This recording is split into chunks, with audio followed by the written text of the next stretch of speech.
नमस्कार, मैं हूं गरिमा वाजपेयी और आप देख रहे हैं के न्यूज का खास कार्यक्रम देवभूमि का दंगल। और आज देवभूमि के दंगल में बात होगी मजबूर या मजबूत विपक्ष को लेकर।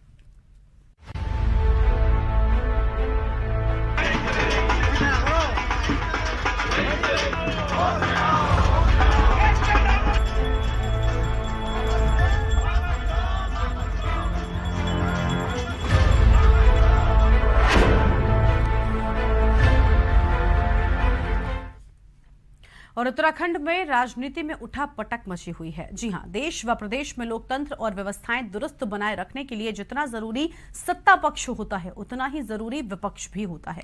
कांग्रेस हाईकमान ने चुनावी हार के बाद प्रदेश में बदलाव किया है और जिसके बाद कांग्रेस में दरार तो देखने को मिल ही रही है, लेकिन वहीं दूसरी ओर कांग्रेस के नए चेहरे कांग्रेस को विपक्ष की मजबूत भूमिका के रूप में पेश करने की जद्दोजहद में लगे हुए हैं। परिणाम आने के बाद कांग्रेस जनमुद्दों को उठाकर विपक्ष की भूमिका निभा रही है।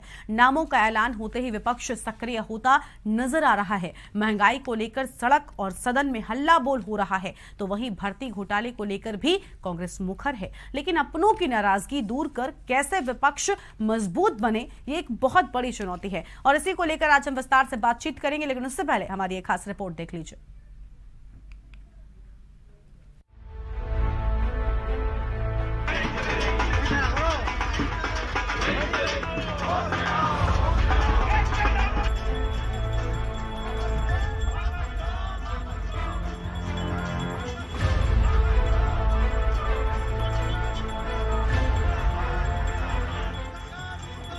प्रदेश में लोकतंत्र को मजबूत बनाए रखने के लिए सशक्त विपक्ष का होना जरूरी है, जिससे जनता के सामने असंतोष की स्थिति में विकल्प चुनने का अवसर भी मिल सके। मजबूत विपक्ष होने से ही सत्तारूढ़ दल भी अपने कामों को मर्यादा में रहते हुए जनता के हित में करता है, वरना सत्ताधारी पार्टी कितनी भी परम उद्देश्य के साथ काम करने की वाली हो, कमजोर विपक्ष के रहते पथभ्रष्ट होने से उसे रोक पाना मुश्किल होता है, यानी ये मनमानी कर सकती है। शायद ये बात कांग्रेस आलाकमान को समझ आ गई है और उन्होंने प्रदेश में नेतृत्व में बदलाव करते हुए जिम्मेदारियां दी हैं। हालांकि कुछ नेताओं को ये बात रास नहीं आई, बगावती सुर भी उठ रहे हैं। हरीश धामी हाईकमान के फैसले के बाद कोई बड़ा कदम उठा सकते हैं। लोकतंत्रीय व्यवस्था है कि जब नई टीम बनती है तो कुछ नाराज भी होते हैं, लेकिन घर परिवार है, नाराज होंगे, मनाएंगे उनको। और अब नई टीम निश्चित तौर पर उत्तराखंड के हितों की रक्षा के लिए सदन के अंदर और सदन के बाहर जो भी मुद्दे होंगे जिन पर भारतीय जनता पार्टी पूरी तरह विफल होगी, चाहे वो महंगाई के मामले होंगे, चाहे वो रोजगार से संबंधित मामले होंगे, चाहे वो पलायन रोकने के मामले होंगे, इन मामलों पर एकजुटता से कांग्रेस अपने नए नेतृत्व में काम करेगी और सब एकजुट रहेंगे। हम बहुत पहले से कहते आ रहे थे, चुनाव से पहले भी हमने कहा था कि कांग्रेस एक डूबता हुआ जहाज है और आज वो सारी बातें सही साबित हो रही हैं। कांग्रेस में जिस प्रकार की सिरफटव्वल चुनाव से पहले देखने को मिल रही थी, आज उसका विस्तृत स्वरूप दिखाई दे रहा है और मुझे लगता है कि कांग्रेस का अब उत्तराखंड में कोई भविष्य नहीं है। कांग्रेस में जो लोग उत्तराखंडियत की बात करते थे, जो लोग पलायन रोकने की बात करते थे, वो खुद पलायन करने की बात करने लगे हैं। वो खुद कह रहे हैं कि साहब मुझे अब उत्तराखंड छोड़ना पड़ेगा। तो इसलिए कांग्रेस का और उनके नेतृत्व का असली चेहरा सामने आ रहा है। जहां एक तरफ कांग्रेस के सामने अपने कुनबे को जोड़े रखने की चुनौती है, तो वहीं दूसरी तरफ खुद को मजबूती के लिए प्रयासरत करने की जरूरत भी है। इसलिए जिम्मेदारी मिलते ही प्रदेश अध्यक्ष और नेता प्रतिपक्ष अपने काम में जुट चुके हैं। प्रदेश अध्यक्ष ने कुंभ घोटाले पर सवाल खड़े किए। कांग्रेस ने सहकारिता बैंक भर्ती घोटाले को लेकर सचिवालय के सामने प्रदर्शन किया, तो वहीं सहकारिता मंत्री डॉक्टर धन सिंह रावत के आवास को भी घेरने कांग्रेस पहुंची। महंगाई को लेकर लोकसभा सांसद राज्य लक्ष्मी शाह के आवास का भी कांग्रेस ने घेराव किया। लगातार महंगाई और जनता हित से जुड़े मुद्दों को कांग्रेस जिस तरह उठा रही है, अंदाजा लगाया जा सकता है कि विपक्ष एक्टिव मोड में नजर आ रहा है। लेकिन आपसी मतभेद और तकरार दूर कर कांग्रेस मजबूत विपक्ष की भूमिका निभा पाएगी, यह देखने वाली बात होगी। देहरादून से के न्यूज इंडिया के लिए हिना आजमी की रिपोर्ट। और आज देवभूमि के दंगल में इसी को लेकर विस्तार से बातचीत होगी और हमारे साथ में कई पार्टियों के प्रवक्ता भी जुड़ेंगे। उनसे सबसे पहले आपको रूबरू करवाते हैं। भारतीय जनता पार्टी की ओर से हमारे साथ में सीमा डोरा जी हैं और अमरजीत सिंह जी हमारे साथ में हैं। कांग्रेस पार्टी के प्रवक्ता हैं वीरेंद्र सिंह रावत जी हैं, यूकेडी के नेता हैं और साथ ही भगीरथ शर्मा जी हमारे साथ में हैं, वरिष्ठ पत्रकार हैं। आप सभी मेहमानों का बहुत बहुत स्वागत है हमारी आज की इस चर्चा में। शुरुआत कर लेते हैं अमरजीत सिंह जी के साथ में। अमरजीत जी, आखिर कैसे ये मजबूत विपक्ष बनेगा, क्योंकि आपसी कलह तो अभी भी कांग्रेस में साफ नजर आ रही है। जहां से एक मजबूत विपक्ष की भूमिका निभा भी रही है। मैं तो अभी आप ही की रिपोर्ट में देख रहा था, आप तेरे कमजोर कितने बेहतरीन ढंग से जो है उत्तराखंड कांग्रेस जनहित के मुद्दों को लेके सड़क से लेके सदन तक उठाने का काम कर रही है। भारतीय जनता पार्टी जिसके पास जवाब नहीं है देने के लिए, जो कि जीरो टॉलरेंस की बात करती थी पिछले जो उनके 3 मुख्यमंत्री रहे, अब ये ना सोऊंगा ना सोने देने वाला जो जुमला नया लेकर के आए हैं, इस मुख्यमंत्री को जवाब देना पड़ेगा। केवल और केवल जुमलों से राजनीति नहीं होगी। आप देखिए, अभी इनको महीना भर भी नहीं हुआ सरकार में आए और तमाम घोटाले इनके रोज अखबार पढ़िए, नया घोटाला आपके एक सामने आ रहा है। तो किस प्रकार से ये जीरो टॉलरेंस की बात करते थे, किस प्रकार से जनता को आश्वस्त करते हैं, ना मैं खाऊंगा ना खाने दूंगा, ना सोऊंगा ना मैं सोने दूंगा, केवल और केवल जुमले हैं। इन्हीं जनहित मुद्दों को लेकर के जनता के बीच में हम गए। और कांग्रेस पार्टी में क्या हो रहा है, वो एक पार्टी का अंदरूनी मामला है, उससे जनता के कहीं भी सरोकार किसी तरह से प्रभावित नहीं होंगे। इससे आप निश्चिंत रहें। कांग्रेस जो है के मुद्दों को लेकर के अपनी आवाज बुलंद करती आई है और करती रहेगी। जी अमरजीत जी, आपने बिल्कुल ठीक ढंग से शुरुआत किया कि आपने हमारी रिपोर्ट में देखा कि कांग्रेस बेहतर काम कर रही है, कांग्रेस मुद्दों को उठा रही है, लेकिन कांग्रेस उस हद तक मुद्दों को उठा नहीं पा रही कि असलियत सामने आए। हम तो यही चाहते हैं ना कि मजबूत पक्ष हो, ताकि सत्ता पक्ष में बैठे हुए लोग मनमानी ना कर पाएं। और इसीलिए हम इससे कांग्रेस का भी भला होगा, देश का भला होगा। क्योंकि देखिए, लोकतंत्र बनता है पार्टियों से ही कहीं ना कहीं। अगर पार्टियां नहीं होंगी, दल नहीं होंगे, तो लोकतंत्र मजबूत नहीं हो सकता। और इसी के लिए आज हमने इस चर्चा को बुलाया है। हमारे साथ में भारतीय जनता पार्टी की ओर से सीमा डोरा जी भी हैं। सीमा जी, सत्ता पक्ष के लोग भी यही बात कहते हैं कि हम भी चाहते हैं कि विपक्ष मजबूत हो, क्योंकि स्वस्थ लोकतंत्र में यही माना जाता है। आपकी भी पार्टी क्या मानती है कि कहीं ना कहीं कांग्रेस पार्टी में जो अंदरूनी कलह है वो सामने आती है और वो सारी चीजें यहां पर कमजोर कर देती है? सीमा जी, आपसे हम जवाब लेंगे इस पर, लेकिन उससे पहले अपने दर्शकों को हम सीधा दिल्ली लेकर चलते हैं, जहां पर दिल्ली के मुख्यमंत्री अरविंद केजरीवाल पहुंचे हुए हैं। और ये तस्वीर आपको हम दिखा रहे हैं दिल्ली से। डॉक्टर भीमराव अंबेडकर की जयंती के मौके पर खास कार्यक्रम में यहां पर पहुंचे हुए हैं दिल्ली के मुख्यमंत्री अरविंद केजरीवाल। सीधी तस्वीरें दिल्ली से आपको हम दिखा रहे हैं। श्री विजय कुमार और यहाँ पर सम्मानित करते हुए लोगों को नजर आ रहे हैं। और इसके बाद अगला नाम है विजय कुमार का। IIT में एडमिशन हुआ दिल्ली में। देवी और सज्जनों, आपकी शुभकामनाएं तालियों के रूप में जरूर मिलनी चाहिए इन्हें भी। लेडी हार्डिंग कॉलेज दिल्ली में MBBS में एडमिशन जिन्हें मिला है शशि, मिस शशि। डॉक्टर भीमराव अंबेडकर जयंती के मौके पर विशेष कार्यक्रम का आयोजन, और इस कार्यक्रम में पहुंचे हुए हैं दिल्ली के मुख्यमंत्री अरविंद केजरीवाल। सोच और ये योजना इतनी विलक्षण है कि इसके माध्यम से ये संकल्प पूरा हुआ ऐसे बच्चों का जिनके पास संसाधनों की कमी थी। इनको बहुत सारी शुभकामनाएं। और देवी सज्जनों, SC ST OBC डिपार्टमेंट के अंतर्गत जो हमारा दिल्ली से सीधी तस्वीरें आपको हम दिखा रहे हैं, जहां पर अंबेडकर जी की जयंती पर परिवारों के जीवन स्तर को बेहतर बनाने के लिए बहुत सारी स्कीम चला रहा है, नमन किया जा रहा है उनको। उन्हें सपोर्ट और दिल्ली के मुख्यमंत्री अरविंद केजरीवाल यहाँ पर पहुंचे हुए हैं, जो माननीय मुख्यमंत्री महोदय बच्चों को सम्मानित करते हुए यहाँ पर नजर आ रहे हैं। डॉक्टर भीमराव अंबेडकर की 131वीं जयंती आज पूरा देश मना रहा है। और इसी कड़ी में दिल्ली से सीधी तस्वीरें आपकी टीवी स्क्रीन पर आपको हम दिखा रहे हैं। की राशि का चेक जो है ये भेंट किया जा रहा है उनके अपने व्यापार या रोजगार या व्यवसाय के लिए। तालियां आप सबकी तरफ से यहाँ जोरदार करतल ध्वनि के साथ। रंजीत सिंह। तो दिल्ली के मुख्यमंत्री अरविंद केजरीवाल की सीधी तस्वीर आपको हम दिखा रहे हैं। सुश्री ईरानी को आमंत्रित करता हूं, इन्हें भी 2,95,000 का ये चेक मुख्यमंत्री महोदय के कर कमलों से। ये सहयोग इस तरह का जब मिलता है तो सपने साकार होने लगते हैं, जीवन की मुश्किलें आसान हो जाती हैं, और यही संकल्प दिल्ली सरकार का है। तालियां आप सबकी तरफ से मिलकर बजनी चाहिए। रानी जी के लिए। दीपक दिल्ली के अगला नाम। मुख्यमंत्री अरविंद केजरीवाल की सीधी तस्वीरें आपकी टीवी स्क्रीन पर आपको हम दिखा रहे हैं। दिल्ली से तस्वीरें जहां पर बाबा साहब भीमराव अंबेडकर की 131वीं जयंती के मौके पर खास कार्यक्रम का आयोजन, और आज यहां पर इन बच्चों को सम्मानित करते हुए दिल्ली के मुख्यमंत्री अरविंद केजरीवाल नजर आ रहे हैं। बाबा साहब भारत रत्न अंबेडकर को कोटि कोटि प्रणाम किया है दिल्ली के मुख्यमंत्री अरविंद केजरीवाल ने। प्रदान किया जा रहा है। एक नया काम शुरू करेंगे तो शुभकामनाएं आप सबकी चाहिए, आपकी तालियों के रूप में ये शुभकामनाएं मिलनी चाहिए इन सब के लिए। सावन, उसके बाद अम्बेडकर जी की जयंती पर नमन किया है दिल्ली के मुख्यमंत्री अरविंद केजरीवाल ने। सीधी तस्वीर आपको हम दिल्ली से दिखा रहे हैं। कमी कहीं आड़े आती है और ऐसे में जो ये कॉरपोरेशन है दिल्ली सरकार का, वो उसके माध्यम से ये सहयोग इन्हें मिलता है और ये आगे बढ़ जाते हैं क्योंकि इनके अंदर ऊर्जा है। शैजल को मैं आमंत्रित करता हूं।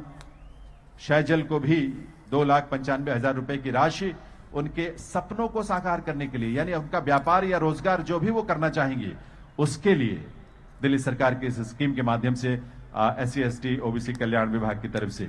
और अगला नाम लोकेश। तो SC ST OBC कल्याण विभाग की ओर से आज इन लोगों को बड़ी सौगात यहां पर सौंपी जा रही है। अंबेडकर जयंती के मौके पर नमन किया है अंबेडकर जी को मुख्यमंत्री अरविंद केजरीवाल ने, और सीधी तस्वीर दिल्ली से आपको हम दिखा रहे हैं। शुभकामनाएं और बहुत बहुत आभार माननीय मुख्यमंत्री महोदय का, बहुत बहुत आभार माननीय मंत्री महोदय का। और एक बार आज जितने युवाओं को आप उनकी खुशी का अंदाजा लगाएं, लेकिन शुभकामनाएं इन सबको एक बार मिलकर हम उनके लिए तालियां बजाएं। सभी मिलकर अपने युवा दोस्तों को अपनी शुभकामनाएं देंगे। देवे सज्जनों, एक बहुत ही रिनाउंड निर्माता हैं, प्रोड्यूसर हैं सतनाम सिंह जी, और प्रीतम फिल्म्स प्रोडक्शन एक जालंधर की कंपनी है। इस कंपनी ने, प्रीतम फिल्म्स प्रोडक्शन कंपनी ने बाबा साहब भीमराव अंबेडकर के जीवन और उनके संघर्षों पर आधारित एक बहुत ही आकर्षक एनिमेशन फिल्म बनाई है।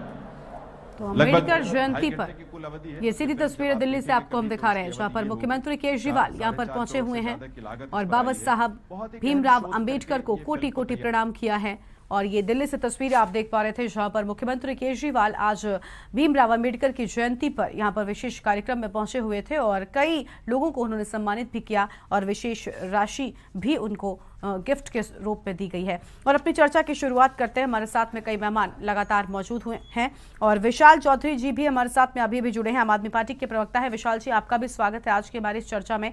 सीमा जी के पास हम थे। सीमा जी, आपको लगता है क्योंकि लोकतंत्र अच्छा होगा जब सभी दल अच्छे होंगे और ठीक ढंग से ये विचारधारा के साथ में आगे बढ़ेंगे, व्यक्ति के विकास पर नहीं बल्कि जनता के विकास पर अगर ये दल ध्यान देंगे, तो क्या आपको भी लगता है कि कांग्रेस पार्टी को और ज्यादा मजबूत होना होगा? जी देखिए, देश का राजनीतिक इतिहास एक नया मोड़ ले रहा है। अब वो वाली राजनीति नहीं रही जो पहले तो गुमराह कर दिया गया, जैसा कि कांग्रेस करती चली आ रही है। इतने सालों से उन्होंने देश को भटकाया, लोगों को गुमराह करा और अलग ही राजनीति उनकी थी। लेकिन आज हमारा जो देश का एक बच्चा है वो भी जाग गया। उन्हें पता है हिंदुस्तान क्या है और क्या हमारी जरूरतें और क्या हमारी जिम्मेदारियां हैं जो कांग्रेस नहीं निभा पा रही। तो कांग्रेस तो देखिए अब पूरी तरीके से खत्म होने के कगार में है। जैसे कि अटल बिहारी वाजपेयी जी ने भी कहा था कि आज तो मुस्कुरा रहे हो, हंस रहे हो, हमारे ऊपर एक समय ऐसा आएगा कि कांग्रेस विलुप्त हो जाएगी। तो वही समय आ रहा है। कांग्रेस जो है वो विलुप्त होने के कगार पे खड़ी है, लेकिन अभी भी अगर समझ जाएं। सीमा जी, आज आप एक राजनीतिक मैं आपको रोकना चाहूंगी यहाँ पर, क्योंकि आपने एक राजनीतिक प्रवक्ता के तौर पर यहाँ पर आज भी कांग्रेस की जो कमियां रही हैं उसको गिराना शुरू कर दिया। हम भी मान रहे हैं कि कांग्रेस में कमियां रही, तभी तो आज आप सत्ता में हैं, तभी तो आप है ना, क्योंकि जनता ने आप पर विश्वास जताया। लेकिन कांग्रेस मुक्त भारत की बात आपकी ओर से लगातार की जाती रही है। मुख्य विपक्ष की भूमिका में देश में कांग्रेस पार्टी ही रही है। क्या आप चाहते हैं कि कोई आपकी कमियों को उजागर करने के लिए रह ही ना जाए? आप इसीलिए इस तरह की बात करते हैं। मेरा सवाल तो यही है ना कि क्या आप नहीं चाहते कि कोई विपक्षी हो? बिल्कुल, विपक्ष आए, लेकिन विपक्ष एक मजबूत विपक्ष है, एक समझदार विपक्ष है जो कभी हमसे कोई त्रुटि हो जाए, ह्यूमन बीइंग है सबके सब, कोई हमसे भी त्रुटि हो जाए या हमको भी अच्छे कोई विचार दे सके देश को चलाने के लिए, राष्ट्र को चलाने के लिए, तो हमें किसी की एडवाइस की जरूरत हो तो दे तो सके। इनकी तो आपस में इनकी कलह खत्म नहीं होती, इनकी लड़ाइयां खत्म नहीं होती, इनके पदों के लिए जो हाथापाई होती है, तू मैं होती है, ये लठ मार होती है, ये तो समझ से परे होती चली जा रही है।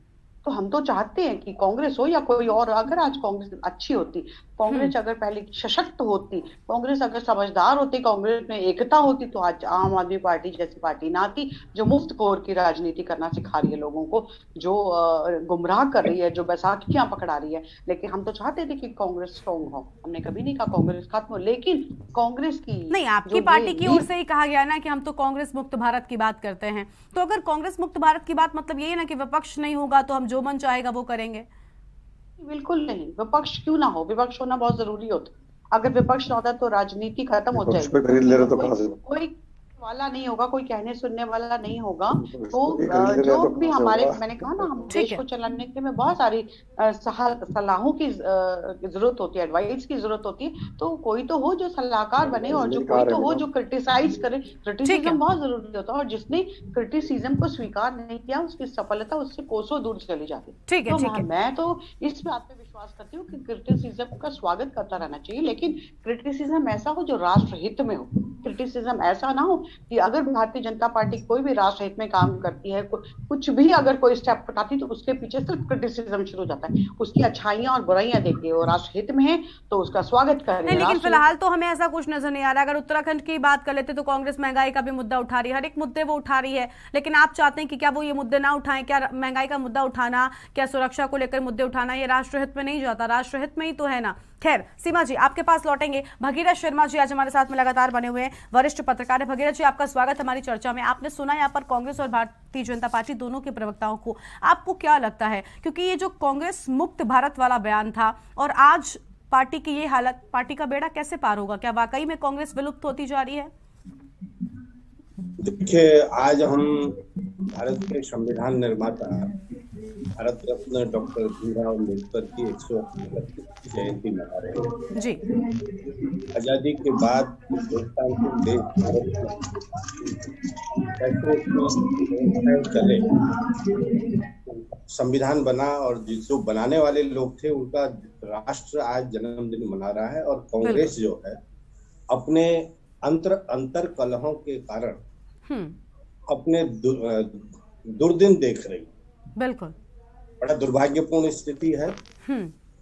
ये यूं भी कहें कि जिन लोगों ने जो कार्यकर्ता पार्टी उम्मीदवार को जिताने के लिए रात दिन मेहनत करते हैं, और वो मतदाता जो भरोसा करते हैं और अपना कीमती मत देते हैं, तो उनके भरोसे को तोड़ना और कार्यकर्ताओं का मनोबल तोड़ना, ये तो चाहे पार्टी कांग्रेस हो, किसी भी दल का कोई विधायक जो निर्वाचित होता है, इस तरह से अपने निजी स्वार्थ के लिए अगर वो इस तरह के दल बदल करता है या कोई इस तरह की गतिविधियां करता है जिससे पार्टी को क्षति पहुंचे, तो मैं ये समझता हूं कि आज अंबेडकर जी भी शायद प्रसन्न नहीं होंगे। कांग्रेस देश की सबसे पुरानी पार्टी है और अच्छे लोग इसमें रहे हैं, बड़े बड़े नेता देश को दिए हैं, बहुत समझदार लोगों की पार्टी मानी जाती थी। लेकिन आज इन समझदारों की नासमझी देखने को मिल रही है कि निर्वाचित भगीरथ जी, समझदारों की नासमझी है या फिर समझदारों को मौका ही नहीं दिया जा रहा है? ये भी बड़ा सवाल है भगीरथ जी। भगीरथ जी, इस पर आपसे हम आगे आपकी जो बात है वो पूरी सुनेंगे और अपनी चर्चा को जारी रखेंगे, लेकिन फिलहाल एक छोटे से ब्रेक के लिए यहाँ पर रुकना पड़ रहा है। कहीं मत जाइएगा, जल्द हाजिर होंगे।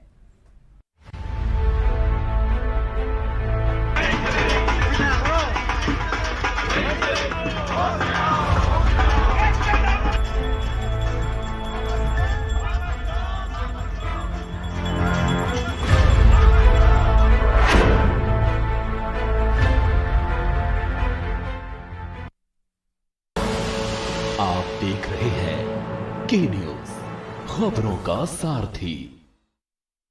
गोल्डी हिंग का तड़का लगे तो सभी दबा के खाते हैं। गोल्डी हिंग, कण कण में जान। सोचिए मत, मेरी और पूरे हिंदुस्तान की तरह आप भी समर कूलर और होम अप्लायंसेस लीजिए और बेफिक्र हो जाएगी। खुदी को आजमाया है तो ये अंदाज आया है, खुदी को आजमाया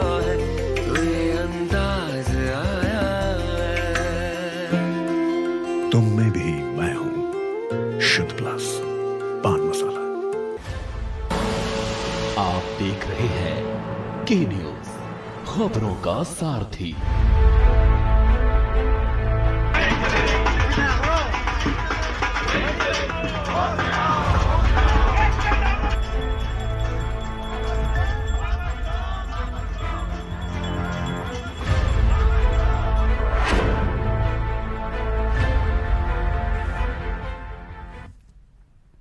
ब्रेक के बाद देवभूमि के दंगल में आप सभी का स्वागत है। आज हम बात कर रहे हैं मजबूर या मजबूत विपक्ष को लेकर, क्योंकि कांग्रेस पार्टी के अंदर खाने में जिस तरह की उठापटक मची हुई है वो जग जाहिर है, और इसी पर विस्तार से बातचीत करते हैं। भगीरथ जी, क्या कुछ कह रहे थे, आप अपनी बात पूरी कर सकते हैं।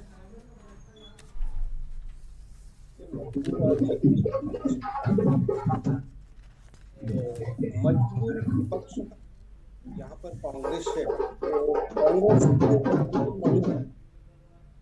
जो पार्टी को तोड़ने की या पार्टी से टूटने की बात कर रहे हैं, उनकी मजबूरियां हो सकती हैं, और अब उनके कतिपय हित होंगे, और जो मुखर होकर के हरीश धामी जी जो धारचूला से विधायक हैं, वो सबसे अधिक मुखर हैं, और वो जो कह रहे हैं उससे ये लगता है कि उनकी बात में कुछ तो दम है, क्योंकि उनकी नाराजगी सीधे प्रदेश प्रभारी के प्रति दिखाई दे रही है।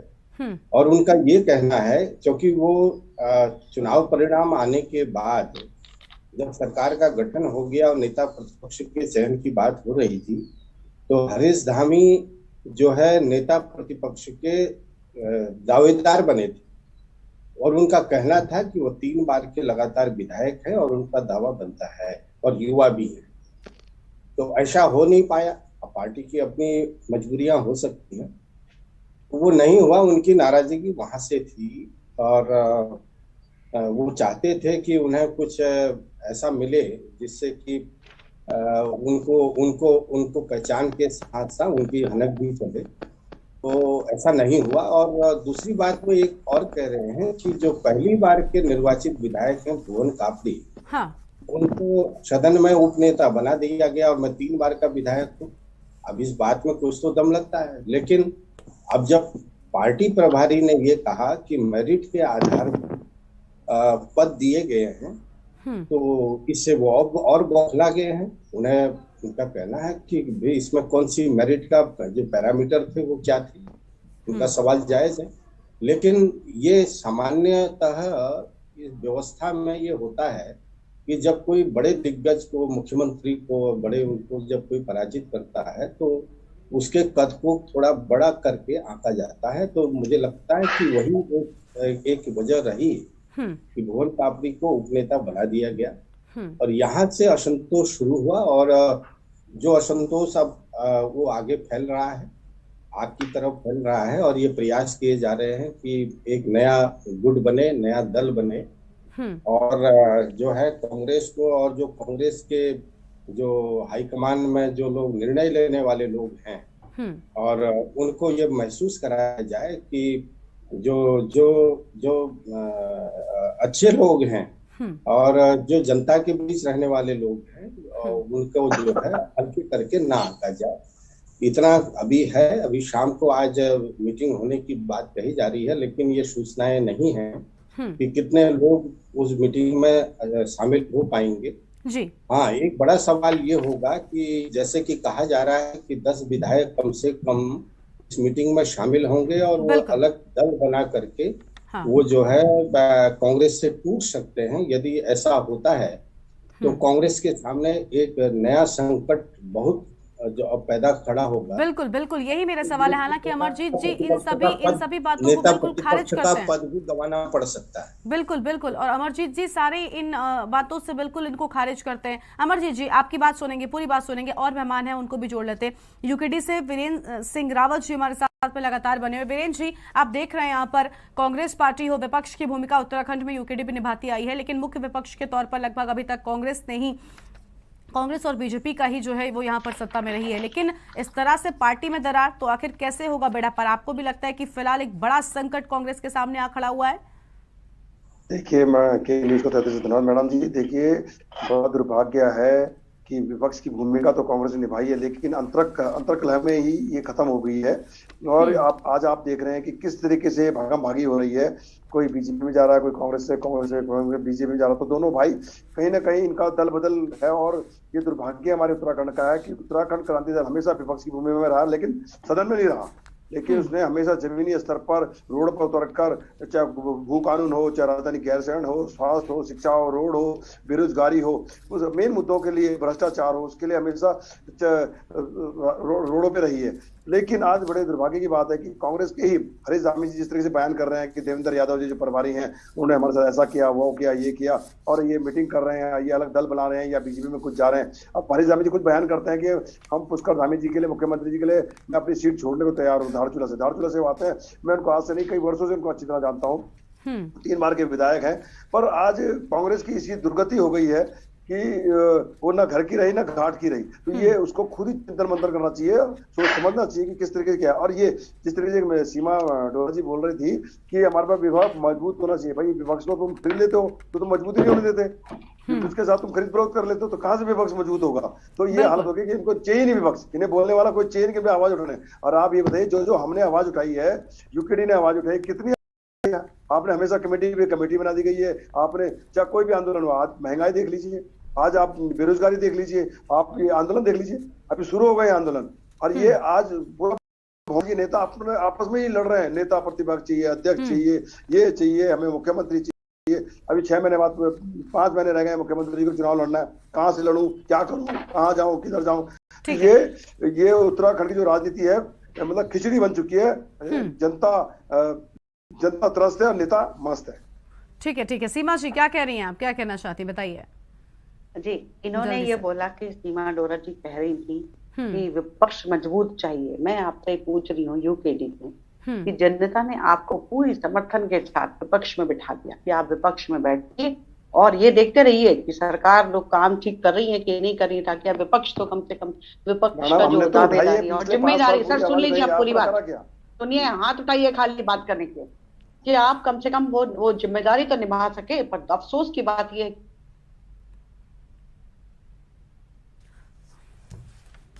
सीमा जी, आपकी आवाज हम तक नहीं पहुंच पा रही है। विशाल जी भी लगातार बने, उनको जोड़ेंगे, लेकिन उससे पहले एक छोटे से ब्रेक के लिए आप पर रुकना है। कहीं मजा आएगा, जल्द हाजिर होंगे।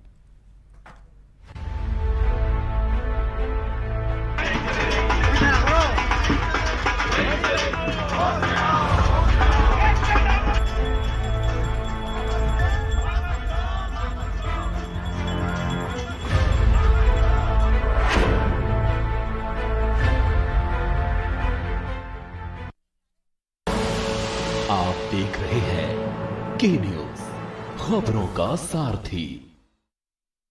जुबान के लिए उड़ चला गैरों की ज़मीं पर, खुशबू अपने पन की ढूंढता। दूर कितना भी जा, इस जुबान से दूर ना जा पाओगे। विमल, बोलो जुबान केसरी। आप देख रहे हैं के न्यूज, खबरों का सारथी।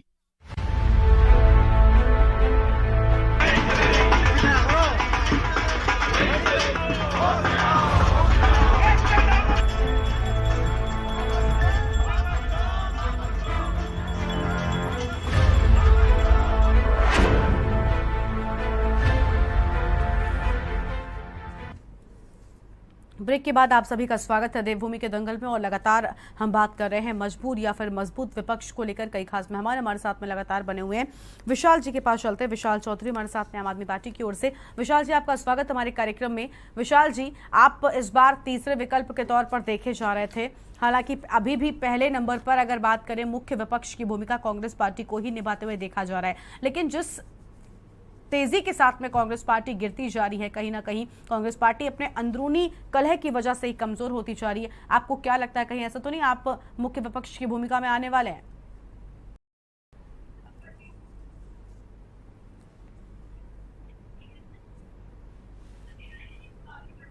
विशाल जी, अनम्यूट करें सबसे पहले आप, आपकी आवाज नहीं आ रही है। अब आप मुझे सुन पा रहे हो? जी, आपकी आवाज आ रही है, अपनी बात पूरी करिए। जी, सबसे पहले तो मैं आज बाबा भीमराव साहब अम्बेडकर जी की जयंती पर सभी के न्यूज की टीम को और देशवासियों को बधाई देता हूं और नमन करता हूं कि उनके बताए हुए मार्गों पर हम आगे बढ़े। और यदि आप आम आदमी पार्टी की बात कर रहे हैं तो आज राष्ट्रीय परिप्रेक्ष्य में आम आदमी पार्टी ने जो अपना स्थान निर्धारित किया है, आप देख सकते हैं कि मात्र 9 वर्षों में एक पार्टी उत्तर भारत के 2 राज्यों में अपनी सरकार बना रही है और राज्यसभा के 10 सदस्य इतने कम समय में राज्यसभा भेज रही है। तो कहीं ना कहीं आज भारतीय जनता पार्टी को अगर डर लग रहा है तो मात्र आम आदमी पार्टी से लग रहा है कि जन भारतीय जनता पार्टी से बात कर रही है। हम लोगों का मुद्दा तुष्टीकरण सांप्रदायिकता नहीं है। हम स्कूल, अस्पताल, बिजली, पानी, महिला सुरक्षा पर, प्लान पर बात कर रहे हैं।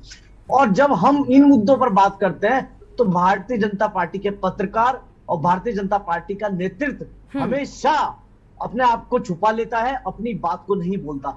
हमारे पास बताने के लिए बहुत कुछ, हमने दिल्ली में एक उदाहरण सेट किया है कि भाई शिक्षा नीति कैसी होनी चाहिए किसी राज्य की, या किसी राज्य की अस्पताल की व्यवस्था कैसी होनी चाहिए, और उसी मॉडल को पंजाब की जनता ने सराहा है और एक सुनामी पंजाब के अंदर देखने को मिली, आपको पता है। और वही वानगी आज भविष्य में उत्तराखंड में भी देखने को मिलेगी। निश्चित रूप से मैं पुनः कहना चाहूंगा कि आपकी जो स्थितियां हैं, चाहे हिमाचल प्रदेश की आप बात कर लें, चाहे गुजरात की बात कर लें, जिस प्रकार से अरविंद केजरीवाल जी का स्वागत राष्ट्रीय परिप्रेक्ष्य में किया जा रहा है, तो मुख्य विपक्ष की भूमिका में एकमात्र राजनीतिक दल आज भारत की जनता के सामने है, वो है आम आदमी पार्टी। क्योंकि उसमें एक जीता जाता उदाहरण ये भी है कि हमसे पूर्व में जो 50-50 साल पहले जिन पार्टियों का गठन हुआ, चाहे बहुजन समाज पार्टी हो, चाहे समाजवादी पार्टी हो, चाहे तृणमूल कांग्रेस हो, ऐसी तमाम पार्टियां आज तक अपने राज्य से बाहर नहीं निकल पाई। लेकिन आम आदमी पार्टी मात्र 9 साल में 2 राज्यों में अपनी सरकार बना रही है, राज्यसभा में अपने सदस्य भेज रही है। और आपको मैं बता दूं कि गुजरात मॉडल की भारतीय जनता पार्टी बात करती है। सूरत में 27 सीटें हम नगर निगम की जीत के आए, तो ये बहुत बड़ी उपलब्धि है इतने कम समय में। और अरविंद केजरीवाल जी का जो मॉडल है, उनकी स्वीकार्यता है आज राष्ट्रीय परिप्रेक्ष्य में, आप सब देख सकते हैं, बहुत ही गंभीरता से भारत की जनता अरविंद जी को ले रही है।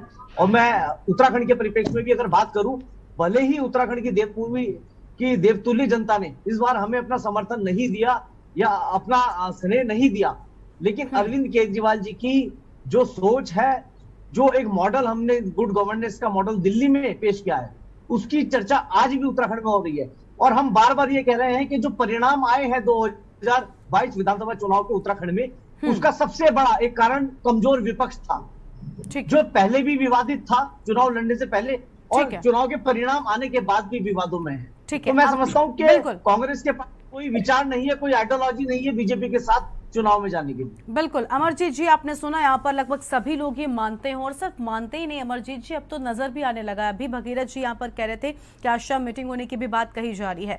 मतलब इतना बड़ा संकट अगर आप सोचकर देखें तो पहले ही इतनी बुरी स्थिति, और उसके बाद इस तरह से अगर अपने ही साथ छोड़ रहे हैं, आखिर वजह क्या है? इस पर आखिर कांग्रेस मंथन क्यों नहीं करती है? क्यों इन चीजों को पकड़ने की कोशिश नहीं हो रही है? देखिए, जैसे भगीरथ जी ने कहा, मैं उनकी बात का जवाब देना चाहूंगा कि सिवाय एक हरीश धामी जी के किसी भी कांग्रेस पार्टी के किसी भी नेता का कोई बयान नहीं है।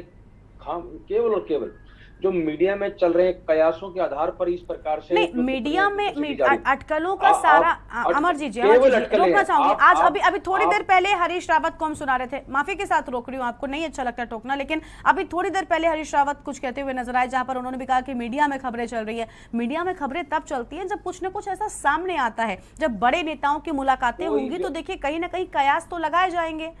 नहीं, कयास लगा रहे हैं, नहीं भगीरथ जी, मैं कह रहा हूँ कहीं आप कोई किसी के पास कोई बयान ऐसा हो, कहीं कोई समय निश्चित किया गया हो कि मीटिंग हो रही है और कहाँ हो रही है, कौन लोग कर रहे हैं। अभी चर्चा हो रही थी कि कुछ 8 से 10 लोग पार्टी का कोई अलग गुट बना सकते हैं। कोई समीकरण ऐसे नहीं है, कोई कैलकुलेशन ऐसी नहीं है कि कांग्रेस पार्टी के कुछ नेता अलग से अपना गुट बना ले, वो नहीं हो सकता। और रही बात एक हरीश धामी जी की, उनकी मैं बात मान सकता हूँ, वो मुखर होकर के मीडिया के बीच में, वो मुखर होकर मीडिया के बीच में क्यों है, इसका बहुत जल्द खुलासा आप ही के चैनल पे हो जाएगा। आज नहीं तो कल हो जाएगा, परसों हो जाएगा। वो उसके अलग कारण है, मैं अभी आज चर्चा नहीं करना चाह रहा हूँ कि कारण क्या है। और उन्होंने एक बात भी कही कि मेरी अनदेखी की गई। मैं 3 बार का विधायक हूं। आप देखिए, जब नेता प्रतिपक्ष का चुनाव की बात थी, जब यहाँ पे मीटिंग ली गई प्रभारी जी द्वारा, अविनाश पांडे जी द्वारा, और सभी तमाम 19 के 19 विधायकों ने लिखित पत्र में लिख करके दिया कि जो हाईकमान तय करेगा वो सर्वधारी होगा, सबको मान लिया जाएगा, मानेंगे, उसमें कोई किंतु परंतु नहीं होगी। उसके बावजूद अगर हाईकमान ने एक अपना नेता प्रतिपक्ष के रूप में और प्रदेश अध्यक्ष के रूप में तय करके भेज दिया, तो उसमें ज्यादा बहस या टिप्पणियां रह नहीं जाती, और उस पर अब विचार अब करने के लिए अब क्या फायदा? जब आपको कहना चाहिए था, जब आपको हाईकमान को अपनी बात पहुंचानी चाहिए थी, तब आपने उस पत्र पर दस्तखत नहीं। लेकिन अमरजीत जी, आज ये जो डिबेट हम कर रहे हैं सिर्फ अभी ताजा हालातों पर ही नहीं है। अगर कांग्रेस की संपूर्ण स्थिति की भी बात कर लें, मैं इसलिए बात कर रहा हूं कि भगीरथ जी ने सवाल करे, मैं उनकी बात का जवाब दे रहा हूं। उसके बाद मैं आ जाता हूं, मैं सीमा जी की बात का भी जवाब दूंगा। ठीक है, कंप्लीट करिए। मैं सीमा जी की बात का भी जवाब दूंगा। सीमा जी ने कहा कि क्रिटिसिज्म एक राष्ट्र हित में होना चाहिए। मुझे बताइए, अगर बेरोजगारी के मुद्दे पर विपक्ष सवाल उठाता है, क्या वो राष्ट्र हित में नहीं है? अगर सहकारिता में घोटाला होता है, लोगों के बेरोजगारों के हक छीने जाते हैं, क्या वो राष्ट्र हित में नहीं है? जिस प्रकार से कुंभ घोटाला होता है, वहां पर टेस्टिंग घोटाला होता है, और अभी तो मशीनों का नया घोटाला निकल के आ रहा है, ऐसे तमाम घोटाले, क्या ये राष्ट्र हित में नहीं है? तो मुझे बता दीजिए, अगर ये राष्ट्र हित में नहीं है तो हम केवल और केवल जो है, हम जो सत्ता पक्ष के साथ मिलकर चलते हैं, हम सवाल ही खड़े नहीं करेंगे। अगर ये राष्ट्र हित में नहीं है तो सीमा जी को जवाब देना चाहिए। हमारी तो मांग रही है कि अगर जो कुंभ घोटाला है उसकी सीबीआई जांच होनी चाहिए, सहकारिता घोटाला हुआ है तो उस पर जो है एक उच्च स्तरीय जांच होनी चाहिए, या कोई विधायक का एक समिति बनाकर उस पर जांच होनी चाहिए। इसमें कौन सा ऐसा मुद्दा ऐसा है कि जो राष्ट्र हित में नहीं है? हाँ, राष्ट्र हित में ये नहीं है कि भारतीय जनता पार्टी अपना क्रिटिसिज्म नहीं सुनना चाहती। राष्ट्र हित में क्रिटिसिज्म की बात तो करती है, लेकिन अपने जो क्रिटिसिज्म जो भारतीय जनता पार्टी पर सवाल खड़ा करते हैं, वो भारतीय जनता पार्टी सुनने को तैयार नहीं। कारण क्या है कि भारतीय जनता पार्टी इससे 5 साल पहले भी और आज भी पूरी तरह से भ्रष्टाचार में लिप्त है। ना ये लोकायुक्त लेके आए, क्योंकि लोकायुक्त लाते तो इनके भेद खुलते। ये हर तरह से संवैधानिक जितनी संस्थाएं हैं उनको दबाने और उसका दुरुपयोग करने का प्रयास करते हैं, और अगर जो विपक्ष सवाल खड़ा करता है तो उसको जो है दबा दिया जाता है। ये साथ में राष्ट्रीय विपक्ष सवाल खड़ा करता है अमरजीत जी, लेकिन विपक्ष उस मजबूती के साथ नहीं खड़ा कर पाता, क्योंकि विपक्ष के खुद के इतने मुद्दे होते हैं कि विपक्ष को वो उल्टा घेर लेते हैं, विपक्ष को वो उल्टा घेर लेते, तभी तो गरिमा जी, मैं आपके इस प्रश्न से पूरी तरह से कहीं से भी सहमत नहीं हूं किसी प्रकार से, क्योंकि पहले दिन से लेकर के आज तक, अभी तक आप देख लीजिए, हमारे प्रदेश अध्यक्ष ने पदभार ग्रहण नहीं किया, लेकिन उसके बावजूद भी वो सड़क से सदन तक प्रेस के माध्यम से तमाम मुद्दे जनहित के उठाते जा रहे हैं। उसके अलावा पूर्व अध्यक्ष हमारे रहे जो वर्तमान रहे, उन्होंने भी सचिवालय के बाहर धरना प्रदर्शन करने का काम किया। तमाम महिलाओं ने महंगाई को लेकर के सड़कों पर प्रदर्शन नहीं किया। बिल्कुल अमरजीत जी, देखिए, मैंने सबसे पहले रिपोर्ट में ही अपने कह दिया कि मुद्दे तो आप उठाते हैं, लेकिन कहीं ना कहीं वो जनता तक ठीक तरह से पहुंच नहीं पाते। अमरजीत जी, आपको रोकना चाहेंगे माफी के साथ यहाँ पर। सबसे पहले अपने दर्शकों को हम दिल्ली लेकर चलते, जहाँ पर मुख्यमंत्री अरविंद केजरीवाल भीमराव अम्बेडकर की जयंती के मौके पर क्या कह रहे हैं, सुनाते हैं। डॉक्टरेट करके आए, इतना पढ़ा लिखा आदमी, इतना गरीब परिवार का आदमी, मेरे को तो अभी भी यकीन नहीं होता ऐसा आदमी इस धरती पे पैदा हुआ था। तो जब मैं कहता हूं कि मैं उनसे बहुत प्रेरित हूं, मैं कोई हवा में कहने के लिए भाई आज उनका जन्म दिवस है मेरे को कुछ बोलना है इसलिए नहीं बोलता, मैं एक्चुअली उनसे बहुत प्रभावित हूं। तो इस साल 26 जनवरी को हमारी सरकार ने निर्णय लिया, 26 जनवरी को मैंने ऐलान किया कि दिल्ली सरकार के हर दफ्तर में बाबा साहब अंबेडकर और भगत सिंह की तस्वीर लगाई जाएगी।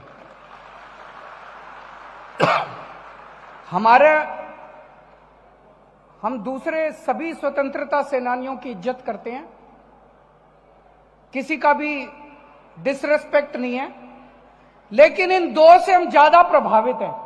तो हमने कहा इन दोनों महापुरुषों की तस्वीर दिल्ली सरकार के सारे दफ्तरों में लगाई जाएगी। जब मैंने ऐलान किया था, मैंने तो अच्छे मन से ऐलान किया था, क्योंकि मैं इन दोनों की पूजा करता हूं, इन दोनों को बहुत मानता हूं। मेरा जो इन दूसरे विरोधियों ने विरोध किया, इतना मेरे को गालियां दी इन लोगों ने, आप देख रहे होंगे सोशल मीडिया पे और इधर उधर, जैसे पता नहीं मैंने क्या कसूर कर दिया।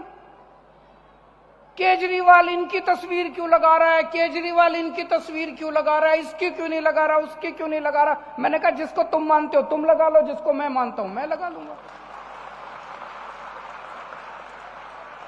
इतना विरोध, इतना विरोध, इतना विरोध।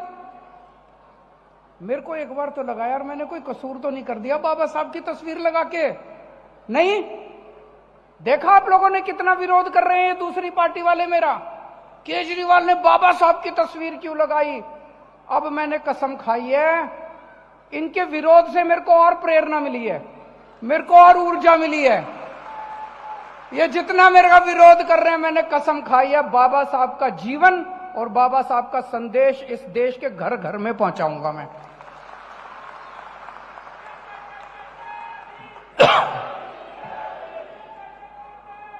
तुम जितना विरोध करोगे, तुम जितना विरोध करोगे उतना हम और डट के घर घर के अंदर पहुंचाएंगे।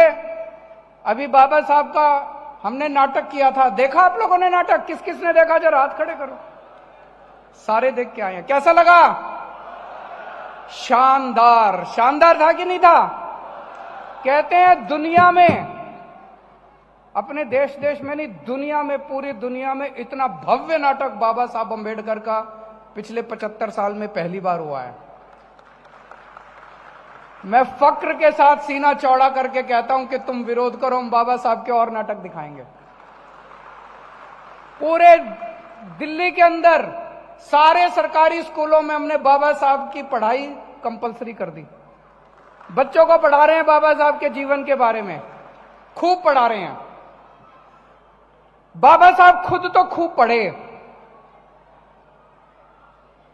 और इतना पढ़ने के बाद उन्होंने अपने जीवन में यह अनुभव किया कि जब तक कोई भी बच्चे को अच्छी पढ़ाई नहीं मिलेगी तब तक उसकी जिंदगी नहीं बन सकती, तब तक उसका उत्थान नहीं हो सकता, उस बच्चे का भी, परिवार का भी और देश का भी। देश भी तभी आगे बढ़ेगा जब गरीबों के और अमीरों के बच्चों को एक जैसी और अच्छी शिक्षा मिलेगी। परिवारों का भी तभी भला होगा जब उस परिवार के बच्चे अच्छी शिक्षा पाएंगे। तो बाबा साहब का सपना था, बाबा साहब का सपना था कि हर बच्चे को इस देश में, चाहे वो गरीब का बच्चा हो, अमीर का बच्चा हो, सबको अच्छी शिक्षा मिलनी चाहिए। और हमारे नेताओं ने क्या करा? हमारे नेताओं ने आजादी के बाद दो किस्म की शिक्षा प्रणाली चालू कर दी इस देश में। एक शिक्षा प्रणाली गरीबों के लिए और एक पैसे वालों के लिए। जिसके पास पैसे वो अपने बच्चों को प्राइवेट स्कूल में भेजो, जो गरीब अपने बच्चों को सरकारी स्कूल में भेजो। और सरकारी स्कूल जानबूझ के 75 साल में बेड़ा गर्क कर दिया इन्होंने सरकारी स्कूलों का। ये चाहते थे, हमारे देश के नेता और पार्टियां, ये षड्यंत्र रचा गया है हमारे देश के अंदर गरीबों के खिलाफ, दलितों के खिलाफ, कि इनके गरीबों के बच्चे गरीब रहने चाहिए। इनके साथ बैठो, कहते हैं कि ये गरीबों के हाथ में पैसा आ गया इनका सिर चढ़ जाएगा। ऐसी बातें करते नहीं करते ये अमीर पैसे वाले। इनके साथ बैठो कमरे में, कहते हैं इनके बच्चों को, इनको अच्छी शिक्षा मिल गई, सर चढ़ जाएगा, लेबर की दाम बढ़ जाएंगे। अरे तुम्हारे दाम इतने बढ़ गए, तुम लेबर को पैसे देते टाइम तुम्हारी नानी याद आती है। तो जानबूझ के गरीबों को गरीब रखा गया, गरीबों को शिक्षा नहीं दी गई। गरीबों को शिक्षा मिल जाएगी, गरीबों के बच्चे डॉक्टर बनेंगे, गरीबों के बच्चे इंजीनियर बनेंगे, इन्होंने जानबूझ के कहा। जब हमारी सरकार बनी दिल्ली में, मेरे ऊपर बड़ा प्रेशर आया। हमारे दोस्तों ने, हमारे जान पहचान वालों ने कहा ऐसा करो जी, हम चाहते थे कि गरीबों को और अमीरों को एक जैसी शिक्षा मिले। मेरे को कई लोगों ने कहा जी एक कानून ले आओ, उस कानून में ये कर दो कि आईएएस अफसरों के बच्चे, मंत्रियों के बच्चे, एमएलए के बच्चे सारे सरकारी स्कूल में पढ़ेंगे। बोले अगर ऐसा हो गया तो सारे सरकारी स्कूल ठीक हो जाएंगे। मैंने कहा सरकारी स्कूल ऐसे ठीक नहीं होंगे। मैंने उनकी बात नहीं मानी। मैंने कहा मैं ऐसे करूंगा कि सारे सरकारी स्कूल इतने शानदार कर दूंगा कि मंत्री और आईएएस अफसर अपने आप अपनी मर्जी से अपने बच्चों को सरकारी स्कूल में पढ़ाएंगे। हम ये संकल्प लेके चले कि ऐसे स्कूल बनाएंगे सरकारी स्कूल ऐसे कर देंगे, आईएएस अफसर, मंत्री, एमएलए अपनी मर्जी से अपने बच्चों को सरकारी स्कूल में पढ़ाना शुरू। दोस्तों, उस टाइम संकल्प था, मन में भावना थी, लेकिन हमें यह नहीं पता था इतनी जल्दी हो जाएगा। 5 साल के अंदर हमने दिल्ली के सरकारी स्कूल इतने शानदार कर दिए। भाई साहब, आज दिल्ली के सरकारी स्कूलों के अंदर एक ही डेस्क पे जज का बच्चा, आईएएस अफसर का बच्चा और रिक्शे वाले का बच्चा एक ही डेस्क पे बैठ के पढ़ता है। तो दिल्ली से आप सुन रहे थे मुख्यमंत्री केजरीवाल को, जहां पर भीमराव अंबेडकर की जयंती के मौके पर खास बातें कहते हुए वो नजर आए हैं। और फिलहाल एक छोटे से ब्रेक के लिए आप रुक रहे हैं, फौरन हाजिर होंगे। आप देख रहे हैं के न्यूज, खबरों का सारथी। गोल्डी हिंग का तड़का लगे तो सभी दबा के खाते हैं। गोल्डी हिंग, कण कण में जान। खुदी को आजमाया है तो ये अंदाज आया है, खुदी को आजमाया है तो ये अंदाज आया है। मैं हूं शुद्ध प्लस पान मसाला। आप देख रहे हैं के न्यूज, खबरों का सारथी।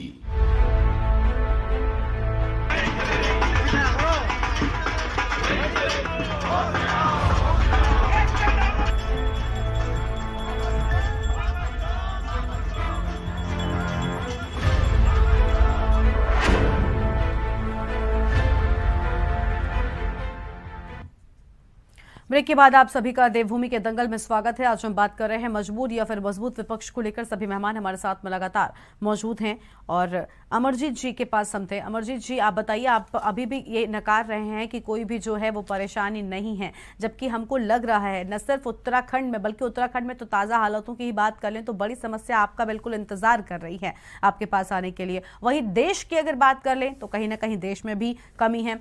देखिए, थोड़ा तो सुधार आपको करना चाहिए। आप खुद भी कह रहे हैं कि हम मुद्दे उठाते हैं, हम हर एक मुद्दा उठाते हैं, हम भी उसको मान रहे हैं कि हाँ कांग्रेस पार्टी मुद्दे उठाती है, लेकिन फिर कमी कहाँ रह जाती है? तो जनता आप पर विश्वास नहीं दिखा पाती। कोई तो वजह है, कहीं तो कमी है। इस पर काम क्यों नहीं करते आप, डिफेंड करने के बजाय? गरिमा जी, बिल्कुल आपके सारे ही प्रश्न बहुत अच्छे हैं और इनका मुझे लगता है समय तो मैं जवाब देता हूँ। कांग्रेस पार्टी ही है जो लगातार जनहित के मुद्दों को लेकर के सड़क से सदन तक उठाती है। और आपने ये भी कहा कि जरूर कोई ना कोई समस्या है कि जनता हमें शायद वोट नहीं दे रही है, भारतीय जनता पार्टी को बार बार सरकार बनाने का मौका मिलता है। उसका कारण सीधा सीधा ये है, और पहले भी मैं कई बार आपको चैनल पे कह चुका हूं, कि कांग्रेस पार्टी ही जनहित के मुद्दों पे जनता के बीच में जाती है। महंगाई हो, बेरोजगारी हो और जितने भी तमाम मुद्दे, स्वास्थ्य के लिए हो, महिलाओं के लिए हो, हम ये मुद्दे लेकर जनता के बीच में जानते हैं। आज की तारीख में लेकिन जो देश की राजनीति बनती जा रही है, आप देख लीजिए किस प्रकार से रामनवमी के दिनों में किस प्रकार से जनता को बांटा गया, किस प्रकार से हिंदू मुस्लिम की राजनीति की गई। ये तो केवल रामनवमी के दिन की बात मैं आपसे कर रहा हूं। अगर आप भारतीय जनता पार्टी का अगर चरित्र को जानेंगे तो भारतीय जनता पार्टी लगातार कई वर्षों से, लगभग जब से 2014 से ये लोग सत्ता में आए हैं केंद्र में और फिर राज्यों में जो आए हैं, इन्होंने जनता को केवल बांटने का काम किया। इस काम में कांग्रेस पार्टी कमजोर रही, बिल्कुल मैं स्वीकार करता हूं। कांग्रेस पार्टी जनता को बांटने का जो काम था वो नहीं कर सकी। तो आपको यानी आपको ये लगता है कि जनता ठीक तरह से समझ ही नहीं पा रही? जो जनता को बांट रहा है, जनता उन्हीं का समर्थन कर रही है। देखिए, इस पर भी हम सवाल नहीं उठा सकते। ये लोकतंत्र की ताकत है, जनता का यही निर्णय है, आप इस पर सवाल नहीं उठा सकते। मुझे अमरजीत जी, वक्त की कमी, थोड़ा सा और भी लोगों को जोड़ना है, लेकिन मुझे ऐसा लगता है कि कहीं ना कहीं आपको दूसरी पार्टियों पर हमला बोलने के बजाय सबसे पहले अपनी पार्टी की कमियों को निकालना होगा, तब आप मजबूत हो पाएंगे। क्योंकि देखिए, आपकी पार्टी की इंदिरा गांधी जी ने क्या कहा था कि कांग्रेस को कोई हरा नहीं सकता है। कांग्रेस ने देश के लिए किया है, लेकिन आखिर अब के हालातों की बात कर लें तो क्यों ऐसी स्थिति है? क्योंकि आपके अपने लोग आपकी पार्टी को पीछे लेकर जा रहे हैं। भगीरथ जी, मुझे लगता है आप मेरी बात से सहमत होंगे। भगीरथ जी, आप बताइए। बिल्कुल कांग्रेस नहीं हरा रही, कांग्रेस ही हरा रहे हैं। ये बात बिल्कुल देखने में मिली है। पूरा चुनाव अभियान हमने देखा है और कोई किसी को हराने में लगा है, कोई किसी को नीचा दिखाने की कोशिश कर रहा है। तो ये कांग्रेस को जरूरत है आत्मनिरीक्षण की, आत्मचिंतन की और आत्म सुधार की। तब जाके मैं समझता हूं कि कांग्रेस अपने पुराने दिनों में लौटेगी।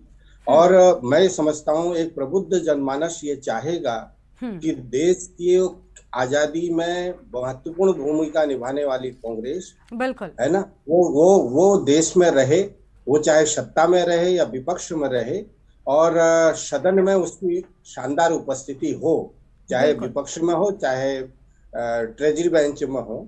लेकिन ये बड़ा दुर्भाग्यपूर्ण है कि उत्तराखंड जैसे राज्य में जहां विकास की तमाम चुनौतियां अभी धरी पड़ी हैं, बिल्कुल, और कांग्रेस जो है, मैं समझता हूं 19 का आंकड़ा बहुत बुरा नहीं है और विपक्ष एक मजबूत आवाज बनता, लेकिन जब आपस में जब 36 की स्थिति होगी, बिल्कुल, तो कैसे मुद्दों पर चिंतन होगा, बात होगी, समस्याओं पर बातें होंगी। क्योंकि सबसे पहले तो अपने लोगों से ही लड़ना, यही एक बड़ी चुनौती कांग्रेस पार्टी के सामने आ खड़ी होती है। उत्तराखंड की बात कर ले भगीरथ जी, आप देखते हैं हरदा, प्रीतम सिंह, ये गुट कम थे क्या तोड़ने के लिए कांग्रेस को? जो अभी 10 विधायक जो आप मीटिंग की बात कर रहे हैं, अगर ऐसा हो जाता है तो बहुत बुरे हालात होने को हैं।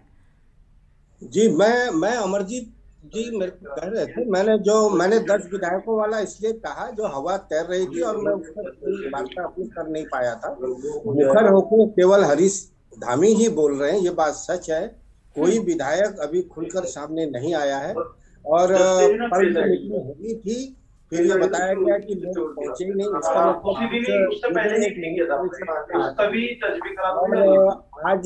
आज जो मीटिंग जो कथित रूप से होने वाली है और जो अभी तक हमारे पास सूचनाएं आ रही हैं कि वो 10 अभी कहाँ हैं, कौन से लापतागंज में हैं, अभी उनको खोजना पड़ेगा, अभी तक कुछ नहीं है। अमरजीत जी, हमारे कथन का मेरी वार्ता पूरी नहीं हो पाई थी उस समय जी। और ये पक्की सूचना है कि हरीश धामी निश्चित रूप से मुखर हैं और वो कोई फैसला ले भी सकते हैं। अमरजीत जी, आपकी आवाज नहीं आ रही, आप अनम्यूट करें। अमरजीत जी, आपकी आवाज हम तक नहीं पहुंच रही है। देखिए, सबसे बड़ा सवाल यही है ना कि अभी अनुशासनहीनता की भी कमी यहाँ पर देखने को मिलती है। अनुशासनहीनता है तभी इस तरह की अफवाहें आ जाती है, वरना सिर्फ 19 विधायक हैं। अगर ये 19 के 19 अगर सही होते तो मीडिया के सामने आकर बाइटें देने में क्या समस्या होती? अगर एक एक बयान भी बोल देते ना तो इस तरह की अटकलों पर विराम लग जाता। लेकिन कहीं ना कहीं आग है, धुआं तो तभी उठ रहा है ना। अपने स्तर से पार्टी लाइन से बाहर बयानबाजी कर रहा था, लेकिन इस अनुशासनहीनता पर कार्रवाई नहीं होने से कांग्रेस को बड़ा नुकसान उठाना पड़ा है। तो मैं समझता हूं कि कांग्रेस के लोगों को अपनी कोई बातें हैं तो उचित प्लेटफॉर्म पर उठाएं और ये जो है बयान भी न बने और अपने को बड़े नेता के रूप में प्रोजेक्ट करने के चक्कर में जो कोई भी कहीं से बयान दे रहा है और कई बार वो कदाचित पार्टी लाइन से बाहर हो जाता है और स्थितियां और ज्यादा बिगड़ जाती हैं। इसलिए कांग्रेस, मैं तभी कहा कि वो आत्मनिरीक्षण भी करे, आत्मचिंतन भी करे, आत्म सुधार भी करे। बिल्कुल, सबसे पहले जरूरत है पार्टी के शीर्ष नेतृत्व को इस तरह के कदम उठाने की। देखिए, क्योंकि ऐसा नहीं है कि बीजेपी बिल्कुल दूध की धुली हुई है, बीजेपी में भी आपसी नेताओं में कलह होती है, लेकिन एक सबसे अहम बात है कि वहां पर अनुशासनहीनता नहीं हो पाती। उन्हें पता है कि अगर इस लाइन के बाहर उन्होंने दायरा क्रॉस किया तो एक्शन लिया जाएगा, निष्कासन भी हो सकता है, कुछ भी हो सकता है। इस बात से उनके जो कार्यकर्ता हैं, यहाँ तक कि जो बड़े नेता हैं, वो भी अवगत है और यही कमी कांग्रेस पार्टी को अंदर अंदर कमजोर करती जा रही है। अमरजीत जी, ठीक है, सीमा जी के पास चलते हैं। सीमा जी, आप सुन रही थी, यहाँ पर मुस्कुरा भी रही थी। आज कांग्रेस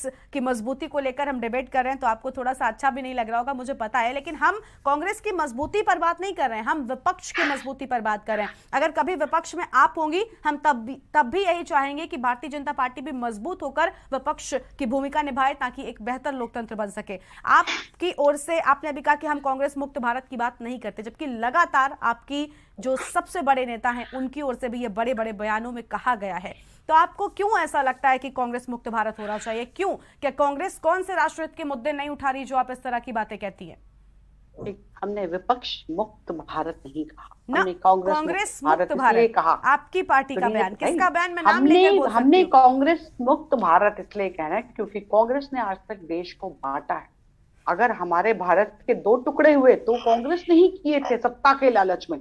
तो सत्ता के लालच में ये लोग इतने अंधे हो जाते हैं कि ये तुष्टीकरण की राजनीति कर डालते हैं, जो देश के लिए, राष्ट्र के लिए बड़ी हानिकारक होगी। और आज जनता ये समझ चुकी है कि ये जो कांग्रेस है ये बंटवारे कर देगी, फिर से ये हमारे हिंदुत्व को खत्म कर देगी। इसलिए कांग्रेस कटती चली जा रही है, खत्म होती चली जा रही है। ठीक है, बिल्कुल आप ठीक कह रही कि कांग्रेस, सीमा जी आप बिल्कुल ठीक कह रही कि कांग्रेस कमजोर होती जा रही है, सिमटती जा रही है, लेकिन फिर यही कांग्रेस के लोग जब आपकी पार्टी में शामिल होने के लिए आते हैं तो कौन सी वॉशिंग मशीन में नहला दिया जाता है इनको, जो इनके सारे पाप धुल जाते हैं और बड़े आराम से स्वागत हो जाता है। मैडम अभी आपने इसका प्रश्न का उत्तर तो आपने ही दे दिया। नहीं, मैं आपसे चाहती हूँ, मैंने तो सिर्फ प्रश्न उठाया। जनता पार्टी में अनुशासन बहुत होता है। बच्चा जो होता है वो किसी भी स्कूल का पढ़ा हुआ हो, लेकिन अगर वो एक जो हमारे अनुशासित स्कूल में आएगा तो वो सुधर जाता है। तो हमारे यहाँ कुछ लिमिटेशंस होती हैं, हमारे यहाँ बाउंडेशंस होती हैं कि आपको अगर काम करना है तो आपकी ये नीतियां हैं, इन नीतियों पे चल के आपको काम करना है, इसके अलावा आप बाहर नहीं जा सकते। तो हमारे यहाँ बहुत स्पष्ट बात बोल दी जाती है कि आपको ये लड़ाई झगड़ा फालतू की बातें, आपको राष्ट्र के विरोध में ये सब बातें नहीं करना। तो हम तो अनुशासित हैं, अगर हमारे पास कोई आ जाता है तो वो भी अनुशासन में रह जाता, और अगर अनुशासनहीनता करता है तो बाहर फेंक दिया जाता है। वो कितना बड़ा राजनीतिक सुर कितनी जल्दी बदलते हैं, इसमें खैर कोई दो राय नहीं है। चट बगनी पटब्या की तरह यहाँ पर बिल्कुल बदल जाती हैं आवाजें और मुखर हो जाते हैं सुर। भगीरथ जी, अभी आपने सुना सीमा जी कह रही है कि हमारे अनुशासनहीनता, अभी मैंने अनुशासन की बात की तो उन्होंने कहा कि हमारे अनुशासन का पालन होता है, इसी के चलते जो है लोग सुधर जाते हैं। आपको लगता है ऐसा है? आखिरी प्रतिक्रिया आपकी चाहिए जल्दी से। देखिए, जब 2016 में कांग्रेस टूटी थी हाउस में, हाँ, तो जितने लोग भी बीजेपी में गए उसमें हरक सिंह रावत जी भी थे, मंत्री भी बने, बिल्कुल, और 5 साल वो करीब लगभग 5 साल मंत्री भी रहे। और जब तक वो रहे और उनके नेतृत्व में जो विभाग थे तो तब तक वहाँ कोई गड़बड़ झाला नहीं था। और जैसे ही फिर वो निकले और वो हो गए तो अब जो है वो श्रम संविदा बोर्ड के जो घोटाले हैं वो उनके पर बड़ी चर्चा हो रही है, उस पर SIT जांच की भी बात हो रही है। तो मुझे लगता है कि जब तक बीजेपी में रहते हैं तब तक सब पाक साफ रहता है, जैसे ही वो बाहर निकलते हैं वो एकदम ऐसा लगता है कि कोई गंगा कहीं गंदे नाले में घुस गई है। ये ऐसा कहना बड़ा ठीक नहीं है। मैं समझता हूँ कि व्यक्ति अपने संस्कारों से, अपने अनुभव से काफी कुछ सीखा होता है और जाता है। परिस्थितियां जरूर इधर उधर ये होती हैं। हालांकि ये प्रवृत्ति लोकतंत्र में आज से नहीं, दल बदल की काफी लंबे समय से इस पर दल बदल की जो है ये प्रवृत्तियां पनप रही हैं, और इसीलिए चुनाव सुधारों की भी बात होती है। बिल्कुल, और दल बदल कानून को स्ट्रांग बनाने की भी बात होती है। बिल्कुल, लेकिन ये ऐसा हो नहीं रहा है। और जो जनप्रतिनिधि चुने जाते हैं 5 साल के लिए चुने जाते हैं। और सबसे बड़ी बात भगीरथ जी सबसे बड़ी बात जनता के साथ धोखा, ताकि लोग जनता का भरोसा तोड़ के इस तरह से जो है दूसरे दलों में ना घुसे। तो बिल्कुल, इस तरह की चीजें होनी चाहिए सभी दल, तो अच्छा होगा। बिल्कुल, इस तरह की चीजें होनी चाहिए, क्योंकि स्वस्थ लोकतंत्र में ये सारी चीजें और बेहतर करेंगी हमारे लोकतंत्र को। आप सभी मेहमानों का बहुत बहुत शुक्रिया हमारे साथ आज की इस चर्चा में शामिल होने के लिए, अपनी बात रखने के लिए। तो कांग्रेस पार्टी में बगावती तेवर उठ रहे हैं, जिसके बाद कई सारे सवाल भी खड़े हो रहे हैं कि आखिर पार्टी की ये हालत है तो पार्टी का बेड़ा पार कैसे होगा। देवभूमि के दंगल में आज बस इतना ही। आप देखते रहिए के न्यूज़ इंडिया। नमस्कार।